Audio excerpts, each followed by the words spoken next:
July 10th, 1940, 14,000 feet above the English Channel, south of Kent. The air is thin, cold, and vibrating with unseen violence. Inside the cockpit of a Supermarine Spitfire, Pilot Officer James MacLeod of the Royal Air Force tightens his grip on the control stick as the radio crackles with urgency. Bandits incoming.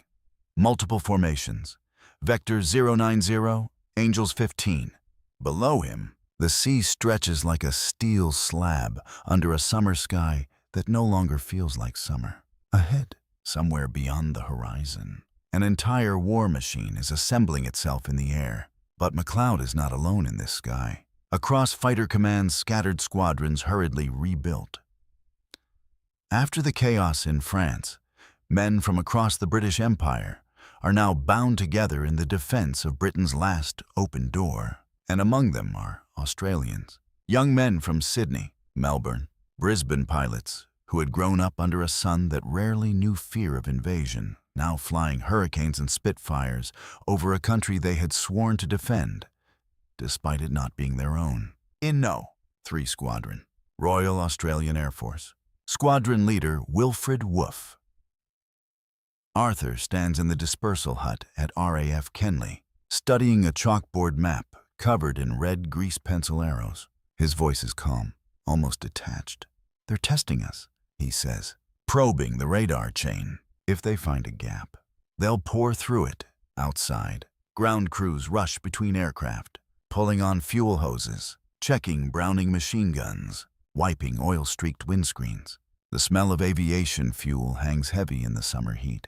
This is Fighter Command under Air Chief Marshal Hugh Dowding, a system of radar stations, observer posts, and sector controls designed to turn the sky into a coordinated battlefield. It is Britain's invisible shield, and now it is being tested for the first time in full-scale war. Far across the Channel, in northern France, Luftwaffe airfields are alive with movement. At Calais-Marc Airfield, Oberleutnant Karl-Heinz Richter of Jagdgeschwader 51 climbs into his Messerschmitt Bf 109E. The aircraft is sleek, aggressive, a blade of aluminum and firepower. Mechanics shout over the engine noise as the Daimler-Benz engine coughs into life. England, his squadron leader says simply over the radio. "We strike the coastal radar stations. Fast in, fast out." Richter adjusts his goggles. He has flown over France, over Belgium, over burning airfields filled with wrecked British and French aircraft. The RAF, he has been told, is broken. What remains is only resistance in fragments. But something is changing, because over recent days, German pilots have begun reporting something unexpected in the air. Not just Spitfires and Hurricanes, but accents, different radio procedures, unfamiliar squadron markings. One pilot reports hearing English spoken with a strange colonial tone. Another swears he heard a pilot call himself from Australia before breaking into evasive maneuvers. At first, intelligence dismisses it as confusion. The RAF is under strain. Mistakes are expected, but the reports continue. Back at RAF Bentley Priory, the headquarters of Fighter Command, plotting rooms glow with synchronized movement. Women of the Women's Auxiliary Air Force slide wooden markers across massive maps. Each marker represents life and death in motion. A sector controller leans over the table. Multiple contacts crossing the channel.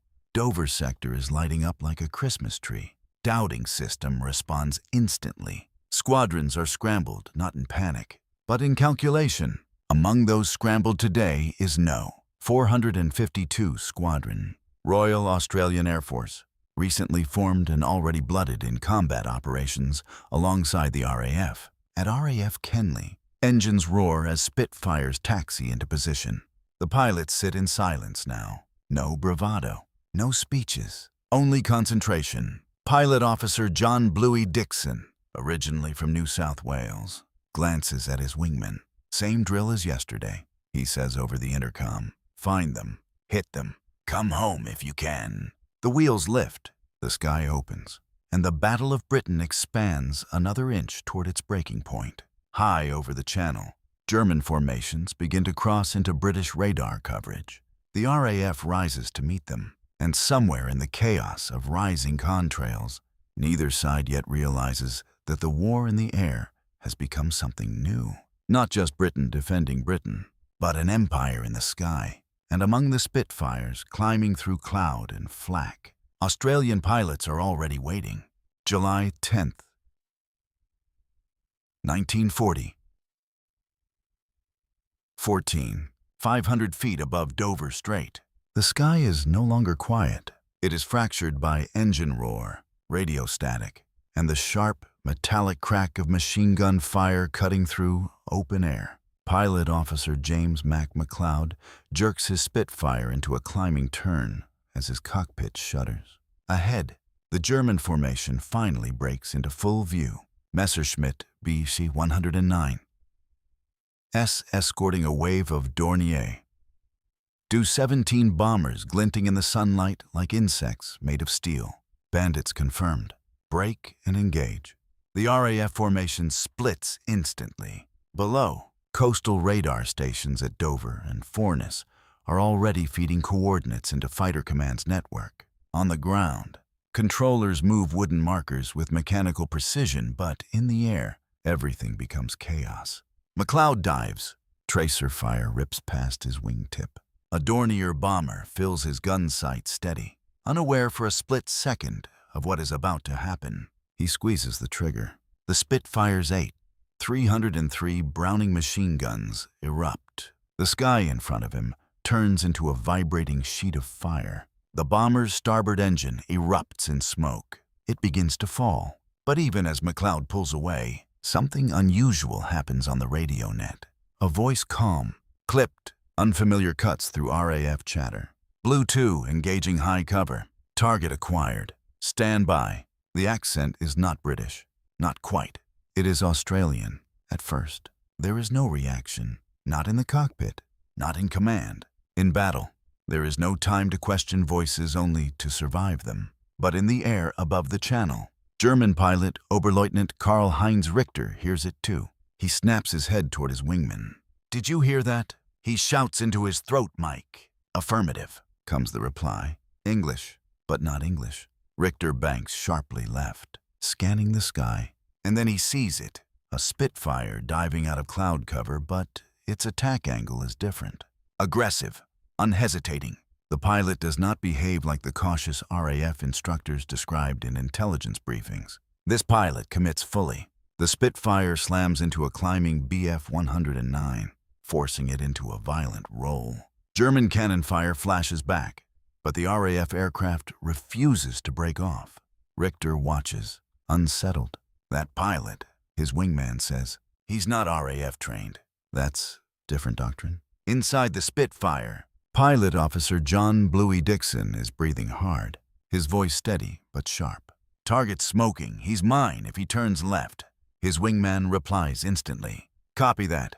Bluey, I've got your 6. Bluey." The nickname echoes through German headsets, intercepted in fragments. Not understood, but remembered. Above Kent, the dogfight spreads like ink in water. RAF Hurricanes slash upward from below cloud cover. Spitfires weave through bomber formations. German pilots tighten escort patterns, trying to hold formation integrity under relentless pressure. But something is changing in German perception. They are no longer fighting a single air force. They are fighting something composite. Different radio procedures, different tactical aggression, different voices, and now distinct national identities within the same defense grid. At 15,000 feet, McLeod sees it clearly for the first time. A cluster of RAF aircraft working in perfect coordination, one of them marked subtly with RAAF insignia. The pilot rolls into a German formation and attacks not with hesitation, but with brutal efficiency, forcing a Messerschmitt into a fatal spiral dive. McLeod exhales sharply. "Where did you come from?" he murmurs to himself. On the German side, confusion grows. Richter radios his squadron. There are colonial pilots in the interceptors. Australians, I repeat Australians in British airspace defense. A pause. Then disbelief. "That is impossible," comes the reply. The RAF is already overstretched. They cannot be importing foreign squadrons into frontline interception. But the evidence is in the sky. A Dornier bomber explodes mid-air under concentrated fire from 2 Spitfires attacking in coordinated motion, one labeled RAF, the other unmistakably RAF. Flames trailed downward like burning thread. At RAF Kenley, ground crews watch distant black specks bloom into smoke trails over the channel. No one cheers. Not yet. The war is still too close, too uncertain. In the dispersal hut, Squadron Leader Wilfred Woof. Arthur listens to fragmented radio reports. They're noticing us. One controller says, Luftwaffe pilots are reporting Australian accents in intercept squadrons. Arthur exhales slowly. Good, he says. Let them notice. Because recognition in war is not just identification. It is disruption. It is doubt. And doubt, in aerial combat, kills faster than bullets. Above the channel, the engagement begins to fracture. German formations begin tightening defensively earlier than expected. Reports from pilots indicate confusion about RAF composition. Some assume new squadrons have been deployed from Canada or South Africa. But Australia is not what they expected. Not in scale, not in behavior, not in aggression. And as the sun tilts westward over the English coast, the Luftwaffe begins to understand something unsettling. Britain is not alone in the sky. It is being defended by a coalition already in motion. And in that realization, the battle shifts, not in numbers, but in perception. July 15th, 1940, 16,000 feet above the Thames estuary. The sky is bruised with cloud, torn open by vapor trails and burning wreckage drifting down like ash. Inside a Messerschmitt Bf 109E, Oberleutnant Karl-Heinz Richter flies with tightened jaw and narrowed eyes. His engine hum is steady, but his radio's alive with tension. Enemy fighters regrouping multiple squadrons repeat. Not standard RAF formation behavior, Richter does not answer immediately. Below him, the Channel coast is a chaotic grid of smoke plumes and shifting dogfights. The British air defense system is adapting faster than expected. And now, it is becoming personal. Contact at 2 o'clock high, his wingman shouts. Richter banks sharply. A Spitfire drops out of cloud like a blade. But something is wrong. It is not the aircraft he has seen dozens of Spitfires before. It is the way it moves. Aggressive closure, no hesitation, no probing turns. It commits instantly to the attack vector. Closing distance at a speed that forces reaction instead of engagement. Richter fires. Tracer rounds slice past the Spitfire's nose, but the pilot does not break off. Instead, the Spitfire rolls inside the attack arc and counters, forcing Richter into a defensive climb. That pilot again, his wingman says urgently. Same pattern, not RAF doctrine. Richter grits his teeth. Then he hears it again, a voice over the radio net crisp, unfamiliar, almost relaxed under fire. 2 bandits diving on target. I'll take the lead one. You handle the straggler. The accent is unmistakable now. Australian. On the German frequency intercept logs being compiled later that day, the phrase is recorded with confusion. English-speaking pilot. Accent not British. Likely colonial origin. Aggressive engagement style. But in the air, it is not analysis, it is survival. Over the Thames estuary, RAF and Luftwaffe formations collide in shifting layers of altitude. Hurricanes attack bombers. Spitfires duel with escorts. Flak bursts bloom from coastal defenses like black flowers. And among them, the Australians are beginning to stand out not by insignia alone, but by behavior. At RAF Northolt, Squadron Leader Wilfred Woof Arthur reviews scrambled reports pinned across a plotting table. One officer points at the map. German pilots are reporting confusion identifying squadrons. They're specifically noting colonial aggressors embedded in intercept waves. Arthur nods once. That's the point, he replies. A young intelligence officer hesitates. Sir, they're calling them Australians. Arthur finally looks up.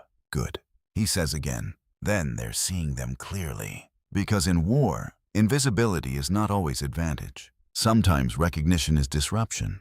Back in the sky, Pilot Officer John Bluey Dixon leads a section of Spitfires through broken cloud.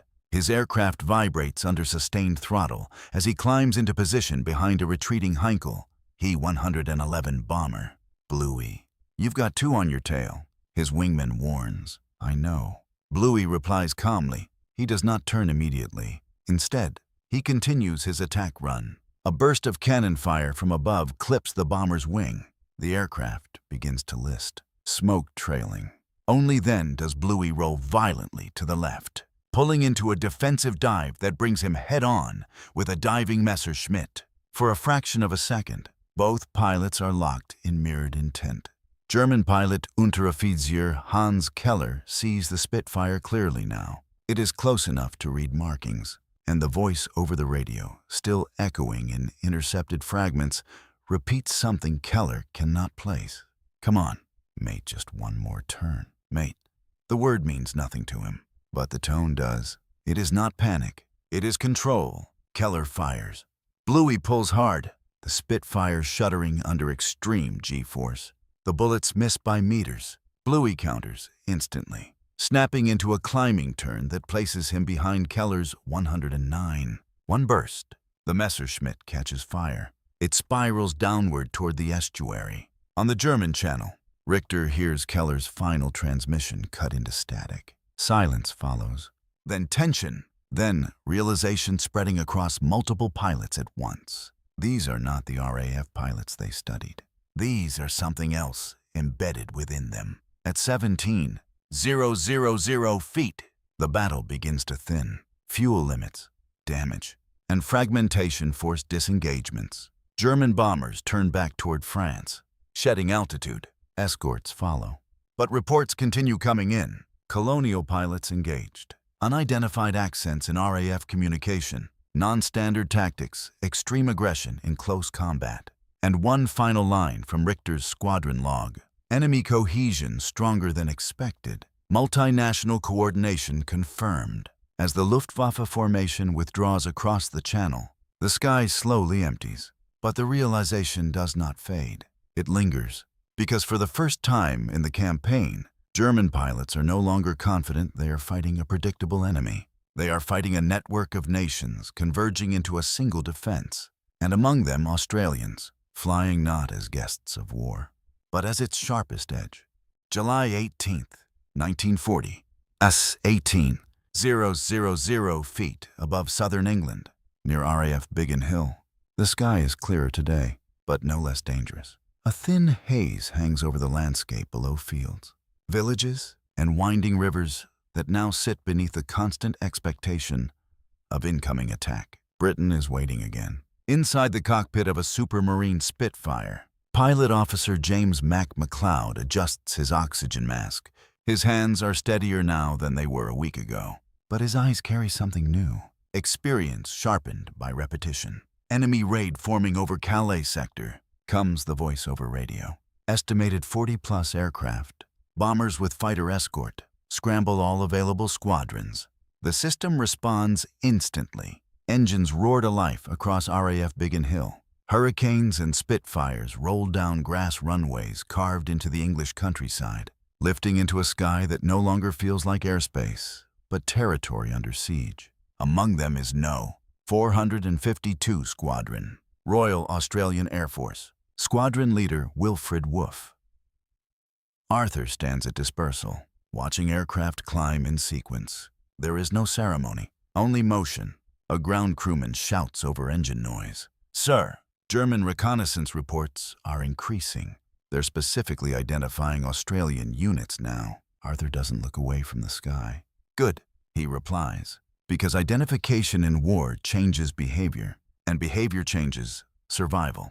Over the channel, German reconnaissance aircraft confirm what frontline pilots have already begun reporting. The RAF is no longer a single defensive force reacting to pressure. It is a layered system. Radar, sector control, rapid interception, and now clearly identifiable Dominion squadrons integrated into core defense groups. Oberleutnant Karl-Heinz Richter reads the updated intelligence briefing aboard a forward airfield near Calais. The paper is smudged with oil and sweat. RAF composition includes British, Canadian, South African, and Australian squadrons operating in unified intercept structure. He exhales slowly. So the rumors are true, not improvisation, not coincidence. Coordination. Outside, mechanics reload ammunition belts into BF-109S. The sound is rhythmic metal links feeding into war machines designed for speed and precision. But inside German cockpits, confidence is beginning to fracture in subtle ways. Because speed alone does not explain what they are seeing. Aggression does. Adaptability does. And above all, cohesion under pressure does. At 18,000 feet, the Luftwaffe formation crosses the English coast. And immediately, the sky changes shape. Radar stations at Dover and Rye feed constant updates into fighter command. The plotting rooms at Bentley Priory are now operating like an organ. Every movement triggering response elsewhere. A controller calls out, Squadron 603 intercepting lead formation. 452 RAAF vectoring in from North Sector. Biggin Hill scrambling reserve flight. The sky becomes structured violence. And then contact begins. A formation of Heinkel. He-111 bombers appears through haze, escorted by Messerschmitts weaving in protective arcs. RAF Hurricanes climb head-on into them. Spitfires angle in from altitude. And among them, the Australians arrive not as observers, but as shock force. Pilot Officer John Bluey Dixon enters the engagement from the sun's direction. His aircraft becomes briefly invisible against glare, before dropping directly into the bomber's stream. Bluey, multiple bandits converging. His wingman calls, already see them. Bluey replies. His voice is calm, too calm, on German radio intercept. That calmness is now recognizable. A pattern, not panic under pressure, but decision-making without hesitation. Richter hears it again as he enters the engagement zone. 2 o'clock engaging lid escort. Same tone, same cadence. He spots the Spitfire immediately. It is diving into the formation with surgical precision, targeting bombers rather than wasting energy on escorts. One Heinkel erupts in flames almost instantly. Richter reacts. He dives inside the chaos. He finally gets close enough to see markings again. And something shifts. The aircraft carries RAF insignia, but beneath it, faintly visible. Additional markings. He realizes now what he has been missing. These pilots are not separate elements. They are integrated layers of the same system. British Corps, Dominion reinforcement, shared doctrine evolving in real time under fire. A Spitfire breaks formation nearby, another Australian pilot under attack. 2 BF-109S converge. McLeod sees it. Bluey, you've got 2 closing fast high, 6. I've got it. Bluey responds, but McLeod is already moving. He climbs hard, cutting across the German attack line, forcing one Messerschmitt into a defensive break. Bluey uses the opening instantly, reversing into attack position. 1 burst, 1 kill. The second German pilot breaks away. For a moment, there is silence between them. Then Bluey speaks. Good timing. McLeod exhales. Didn't feel like it. Across the channel, Richter watches the exchange unfold. 2 aircraft, 2 pilots, different origins, same coordination, and for the first time, the realization becomes unavoidable. The RAF is no longer simply defending Britain. It is absorbing the empire into its fight. At 19,000 feet, the German formation begins to fragment. Bombers drop payloads early or turn back. Escort patterns break under sustained pressure. Orders are issued for withdrawal. And as they retreat, German pilots carry something back across the channel that cannot be measured in losses. Uncertainty, because now they know the sky over Britain is not defended by one nation. It is defended by many fighting as one. And among them, the Australians are not a surprise anymore. They are a warning. July 31st, 1940. At 20,000 feet above the Kent coast, near RAF Manston, the sky is bruised again. Thick cloud layered with smoke trails that refuse to dissipate. The channel below is restless, a gray mirror reflecting war back into the air. Inside a Supermarine Spitfire, Pilot Officer James MacLeod climbs through turbulence that rattles his canopy. His oxygen mask is tight against his face, frost forming at the edges of the glass. Large raid incoming. The radio crackles. 2 waves. Heavy bombers with full escort. Vector east to west, targeting London approach corridors. London. The word alone sharpens everything. Across multiple RAF sectors, squadrons are already lifting into the sky. This is no longer probing raids or coastal harassment. This is pressure designed to break the system itself. And yet the system keeps responding. At RAF Biggin Hill, Squadron Leader Wilfred Woof. Arthur watches the plotting table as markers flood inward from every direction. A WAF officer speaks without looking up. They're concentrating everything today. This is not reconnaissance. It's an attempt to force collapse of interception timing. Arthur's voice is steady. Then we don't collapse. Outside, engines scream as no. 452 Squadron, Royal Australian Air Force, accelerates down the runway. Grass churns under the weight of warbirds lifting into compressed sky. Among them, Pilot Officer John Bluey Dixon adjusts his throttle with calm precision. No panic, no noise, only focus. Same pattern as yesterday. His wingman says, heavy escort above bombers. They want us to commit early. Bluey watches the horizon. Then we don't. Over the channel, they turtle. The Luftwaffe formation is already tightening into layered structure. At altitude, Oberleutnant Karl-Heinz Richter leads a Bf-109 element assigned to escort a Heinkel strike group heading toward London's outer defenses. His radio is alive with coordination. Maintain altitude advantage. Do not engage unless necessary. Keep RAF fighters below bombers. But something feels different today. The sky itself feels crowded in a way it hasn't before. Not just aircraft, but presence. Then the first radar contact resolves, and Fighter Command reacts instantly. Scramble all available squadrons, repeat. Full defensive response along Thames corridor. The sky ignites. Spitfires and Hurricanes rise in staggered waves, forming a rising lattice of intercept vectors. The RAF is no longer reacting late. It is anticipating. Richter notices immediately. They're already positioned, he says sharply. This is preemptive interception. His wingman replies, impossible. They cannot know our exact routing. But they do, because British radar, ground coordination, and layered squadron deployment have evolved again under pressure.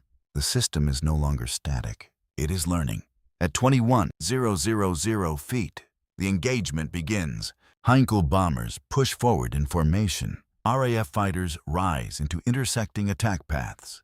The sky becomes a three-dimensional grid of collision points. And then Australia enters the center of it. Bluey Dixon leads his section into the bomber stream not from below, not from head-on, but from the blind seam between escort layers. Bluey, you're threading straight through their cover, his wingman warns. I know, Bluey replies. His Spitfire dives through a gap that should not exist. German escort pilots react too late. Tracer fire erupts, but the formation has already been split. Richter sees it happen in real time. One Spitfire, then another, breaking through defensive geometry like it has already calculated the gaps before entering. That tactic again, he mutters. The Australians are not simply aggressive, they are predictive. Inside the bomber formation, chaos begins. A Heinkel explodes under concentrated fire. Another drops altitude, leaking fuel. Bomb load releases early, falling useless into fields below. The German formation fractures, and for the first time, Richter hears something different on intercepted radio channels. Not confusion, coordination under strain. Blue section, hold high cover. Green section, push through gap 3. Different squadrons, different accents, same structure. The realization sharpens. They are no longer individual RAF units operating independently. They are fused elements of one adaptive network. At Biggin Hill, Arthur watches the engagement unfold on plotting tables that now resemble a living organism. Markers shift, merge, and reform continuously. A WAF officer finally speaks what everyone is beginning to understand. They're adapting to Luftwaffe formations in real time. Arthur nods once. And the Germans are adapting to us. But adaptation on both sides has limits. At 22,000 feet, fuel warnings begin to echo in cockpits. Ammunition dwindles.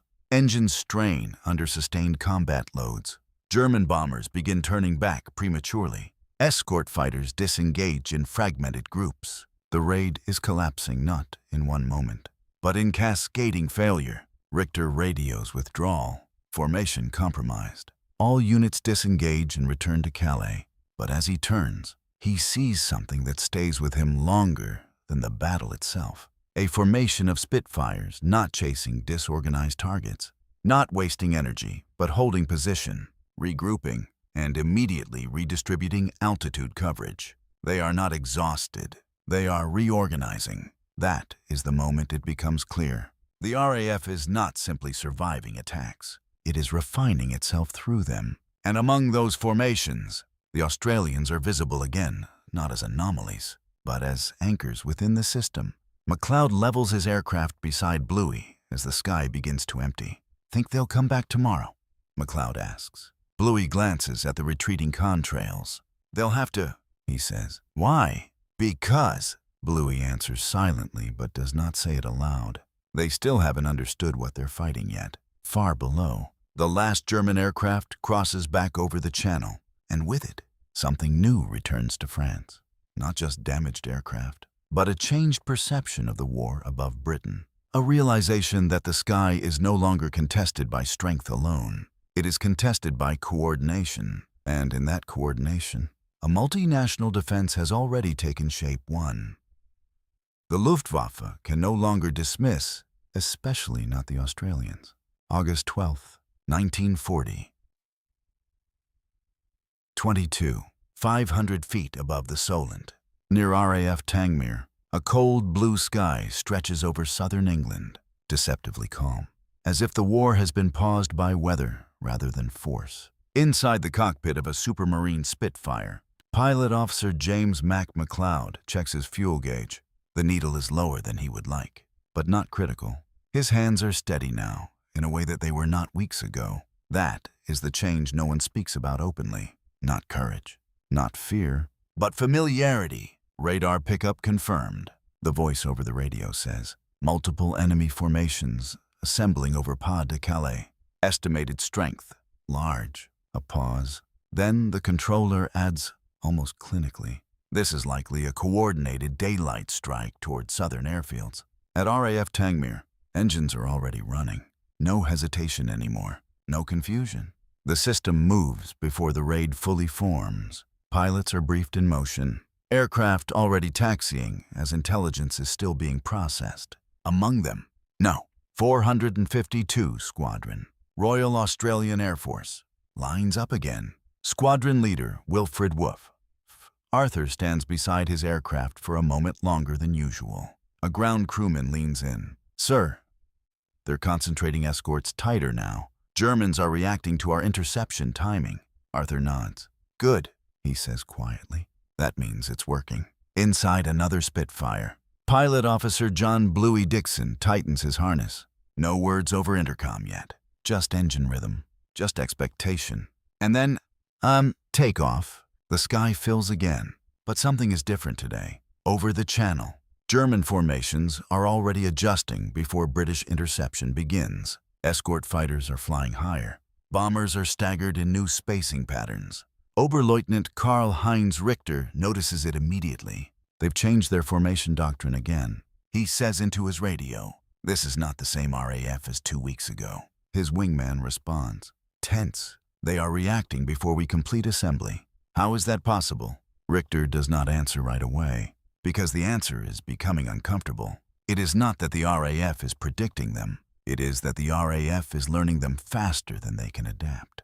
At 23,000 feet, contact begins. The first wave of German bombers crosses into British radar-directed interception zones, and the RAF is already waiting. Spitfires rise from cloud cover in layered arcs. Hurricanes climb from lower altitudes, forcing German escorts to split attention vertically. The air becomes structured again, but this time, the structure is dynamic, adjusting mid-fight. And then the Australians arrive.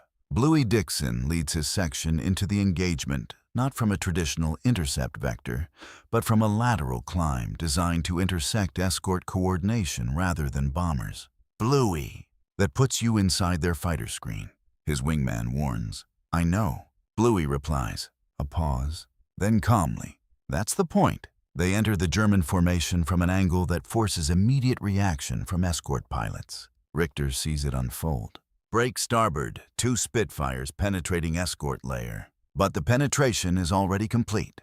Bluey's aircraft slices through the defensive perimeter, not engaging bombers directly, but disrupting escort geometry itself. One Messerschmitt breaks formation to chase him. Another follows. That is all the opening RAF needs. Within seconds, the bomber stream is exposed. McLeod dives into the gap. Target visual engaging now. His guns fire. A Dornier erupts into smoke. But what McLeod notices, what all RAF pilots begin noticing now, is not just success, it is synchronization. He is never alone in the attack window. Another RAF aircraft is always already positioned. A Hurricane on one side, a Spitfire on the other. Sometimes British, sometimes Canadian, sometimes Australian. The system has stopped behaving like separate squadrons. It is behaving like a single organism. On the German side, confusion is no longer tactical. It is conceptual. Richter radios urgently. They are not operating in squadron groups anymore. They are operating in layered response grids. Silence for a moment. Then his wingman responds. Grids? Richter watches as another Heinkel is intercepted before reaching bomb release altitude. Yes, he says quietly, as if the sky itself is divided into sectors they already own. At RAF Tangmere, the plotting room is now almost silent, except for markers sliding continuously. A WAF officer finally speaks what has become obvious. They are no longer responding to raids. A pause. They are shaping them. Arthur hears this and does not contradict it, because he can see it too. Every engagement is now producing predictable German reactions. Every reaction is being studied, and every study is being fed back into interception timing. The Australians are central to this shift, not because they are the only aggressive pilots, but because their coordination style fast commitment, immediate adaptation, minimal hesitation forces German pilots into reaction loops that break formation integrity. Bluey Dixon, McLeod, and others are no longer just flying combat sorties. They are becoming part of a feedback system that rewrites aerial combat in real time at 24,000 feet. The German formation begins withdrawal earlier than planned, not due to losses alone, but due to structural breakdown in escort cohesion. Richter watches his squadron reform for retreat, and for the first time, he says something that is not in any report. This is not a defensive air force anymore. His wingman replies, "What is it then?" Richter looks at the sky and answers, "It is a network." Below, over southern England, RAF aircraft regroup in layered altitude stacks, ready for the next wave. And among them, Australian pilots are already repositioning, not waiting, not resting, but recalculating the sky for the next engagement. Because the war above Britain has changed again, not in scale, but in intelligence. And in that intelligence, one truth is becoming unavoidable on both sides. Whoever understands the system faster controls the sky.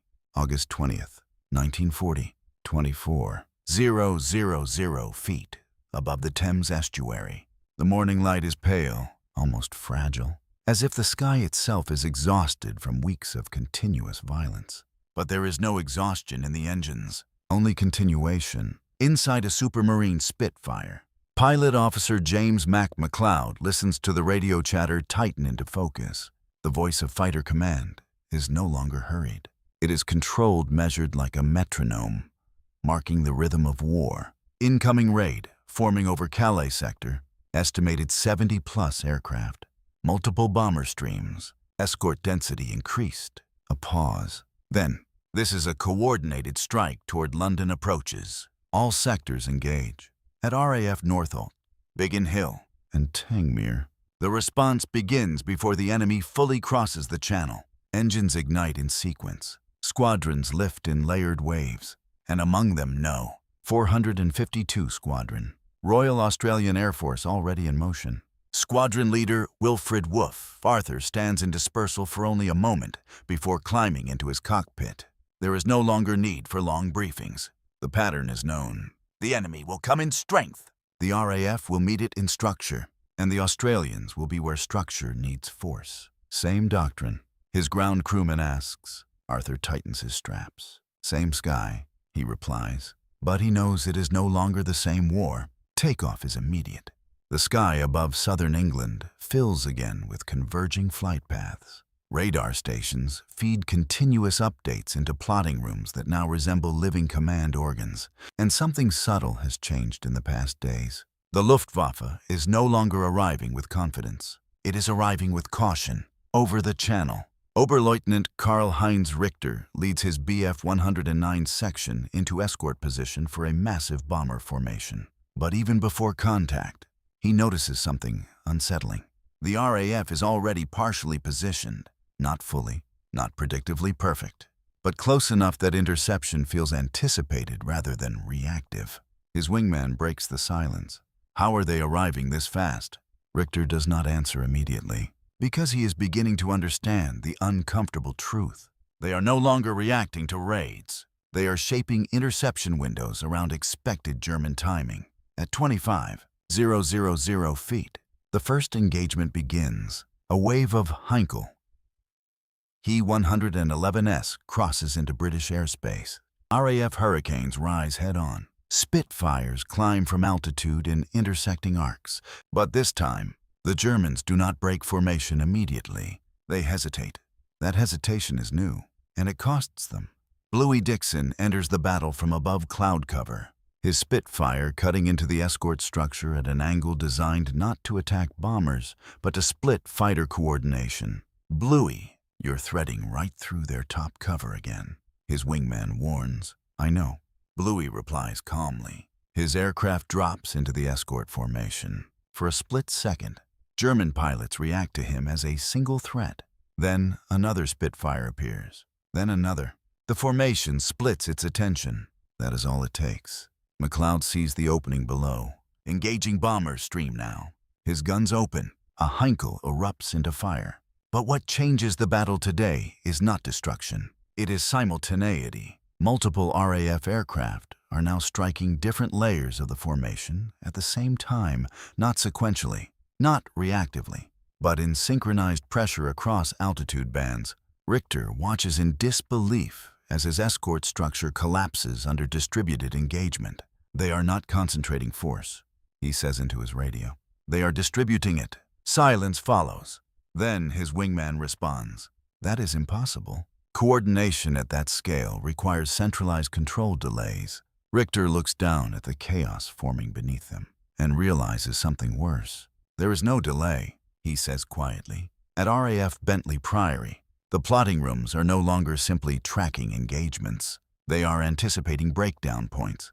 A WAF officer moves markers across the table faster than ever before, her voice steady. Enemy escort cohesion weakening in Sector 3. Bomber stream fragmenting in Sector 5. RAF interception grid holding. Arthur listens to it all and understands what is happening. The system is no longer just responding to battle. It is learning how battle behaves. And within that system, Australian pilots have become critical stress points, not because they are unpredictable, but because they force enemy adaptation cycles to accelerate beyond sustainable limits. Bluey Dixon levels his aircraft beside McLeod after breaking off a pursuit. Getting crowded up there. McLeod says. Bluey glances at the sky. Yeah, he replies. They're starting to hesitate. That hesitation is new and dangerous, because Luftwaffe doctrine was built on decisiveness, speed, pressure, momentum. But now, over Britain, every engagement introduces doubt, not fear. Calculation lag. At 26,000 feet, the German formation begins to fracture earlier than expected. Bombers turn slightly off axis. Escorts split too widely.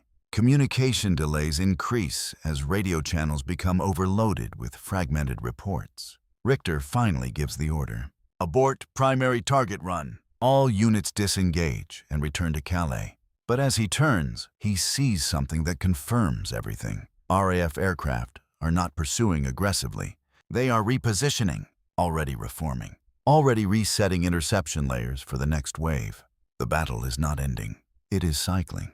And the Australians are still embedded within every cycle. McLeod watches German aircraft retreat across the channel. Feels like they're learning slower now, he says. Bluey responds without looking away from the horizon. They are. A pause. Then McLeod asks, "Do you think they'll figure it out?" Bluey is quiet for a moment. Then, they already have. He glances upward. But they can't adapt fast enough. Below them, the plotting rooms at RAF Command already mark incoming radar echoes forming again over France. Another raid, another wave, another cycle beginning. And this time, both sides know it. But only one side is starting to understand what the sky has become. Not just battlefield, not just airspace, a system under continuous evolution. And within that system, Australian pilots are no longer surprising the enemy. They are defining the tempo of change itself.